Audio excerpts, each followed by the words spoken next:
जळगावात भाजपला धक्का बसण्याची शक्यता। जळगाव जिल्ह्यातील जळगाव आणि रावेर लोकसभा मतदारसंघात भाजपने आपापले उमेदवार जाहीर केलेत। प्रतिस्पर्धी महाविकास आघाडीने अजून दोन्ही जागांवर उमेदवारीबाबत सस्पेन्स कायम ठेवला आहे। भाजपचा वारू रोखण्यासाठी महाविकास आघाडीने आज ते कदम घेतल्याची चर्चा आहे। पाहूयात स्पेशल रिपोर्ट।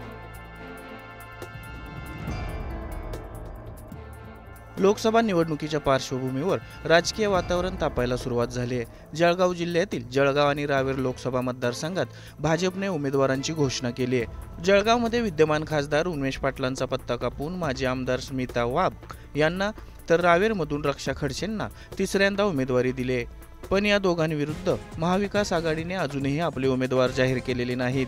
भाजपला रोखण्यासाठी महाविकास आघाडीने सस्पेन्स स्ट्रॅटेजी आखल्याची चर्चा सुरू आहे। महाविकास आघाडीच्या जागा वाटपाच्या फॉर्म्युल्यात जळगावची जागा ठाकरे गटाला तर रावेरची जागा शरद पवार गटाकडे आहे।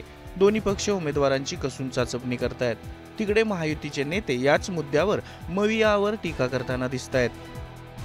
निश्चित आम्ही संकल्प केला आहे की आमच्या दोन्ही जागा जळगाव जिल्ह्यातल्या एक रावेर लोकसभा मतदारसंघ रक्षाताई खडसे आणि तिकडे स्मिताताई वाघ दोन्ही आमच्याकडे महिला उमेदवार आहेत आणि आम्ही संकल्प केलेला आमच्या मतदारांनी ठरवलेला आहे की सगळ्यात जास्त मताधिक्य आम्हाला महाराष्ट्रामध्ये या दोन्ही जागांना द्यायचं आणि मोठ्या मताधिक्याने या दोन्ही जागा आम्हाला निवडून द्यायच्या आहेत। महाविकास आघाडीची परिस्थिती अशी की संपूर्ण महाराष्ट्र जळगाव धुळे नंदुरबार सोडून द्या, पण महाराष्ट्रामध्ये महाविकास आघाडीकडे पूर्वी सुरुवातीला उमेदवार शोधण्याकरता लाईन असायची। मतदारांमध्ये सर्वे केला जायचा की कुठला उमेदवार घेतला पाहिजे असा कुठलाही पक्ष सर्वे करायचा, पण महाविकास आघाडीची दयनीय परिस्थिती झालेली आहे। त्यांना आता सर्वे करून उमेदवार शोधावा लागतोय की कुठे उमेदवार आम्हाला सापडेल, कुठे उमेदवार मिळेल। ही संपूर्ण महाराष्ट्रात त्यांची परिस्थिती आहे। त्यामुळे महाराष्ट्रात महाविकास आघाडीजवळ पाहिजे तसे तुल्यबळ उमेदवार नाही आहेत। जळगाव मतदारसंघात भाजपचे विद्यमान खासदार उन्मेष पाटलांना संधी नाकारली असून त्यामुळे ते नाराज आहेत आणि ते बंडाच्या तयारीत आहेत।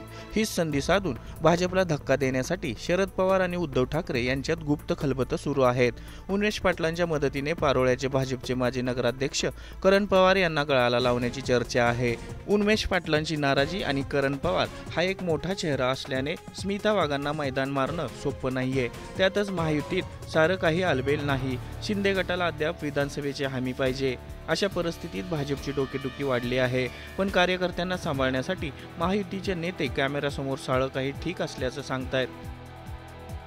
नाही, कुठली नाराजी नाही। ठीक आहे, दोन चार गोष्टी ज्यांनी बोलून दाखवल्या काही गतकाळातल्या, ठीक आहे, त्या थोड्याफार कुरबुरी राहतील, पण त्या नगण्य होत्या।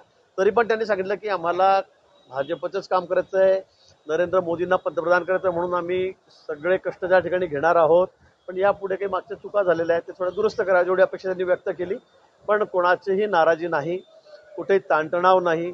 मला वाटतं इतकं सुंदर चित्र युतीचं फक्त जळगाव जिल्ह्याचं असू शकतं असं मला वाटतं। आम्ही महायुती आहे, एका पक्षात सुद्धा कुरबुऱ्या असतात। आता महायुतीचे वेगवेगळे घटक पक्ष आहेत। आमच्या नाराज्या आम्ही ज्येष्ठांसमोर मांडणं हे मला असं वाटतं की प्रत्येक कार्यकर्त्याचं कर्तव्य आहे। रावेरमध्ये शरद पवार गटाकडून रवींद्र पाटलांचं नाव जवळपास फायनल झालंय, पण तिकडे माजी आमदार संतोष चौधरी यांनीही मैदानात उतरायचं ठरवलंय। त्यांच्या कार्यकर्त्यांनी तर नाव निश्चित झालेलं नसताना सेलिब्रेशन करून टाकलंय। मी पवार साहेबांशी जे काही चर्चा करायची आहे ते करून फायनल चर्चा करून मी निघालो आहे। अधिकृत घोषणा होत नाही तोपर्यंत मी काही बोलणार नाही, परंतु माझी जी चर्चा झाली आहे ती फायनल आहे। माननीय सौभाग्यवती वहिनीताई या प्रदेशाध्यक्ष, त्यांचं 1 नंबरला नाव होतं, 2 नंबरला माझं नाव होतं। वहिनीताईंनी उभं राहायला नकार दिला असता का नाही, त्या ठिकाणी माझा आग्रह त्या ठिकाणी झाल्यात आला। काल देखील आदरणीय पवार साहेब असतील, जयंत पाटील साहेब असतील, नाथाभाऊ असतील, त्यांच्याशी देखील सविस्तर चर्चा करून मी आलेलो आहे। आणि ती निर्णय आदरणीय जयंत पाटील साहेब असतील, आदरणीय साहेब असतील, नाथाभाऊ असतील घेतील।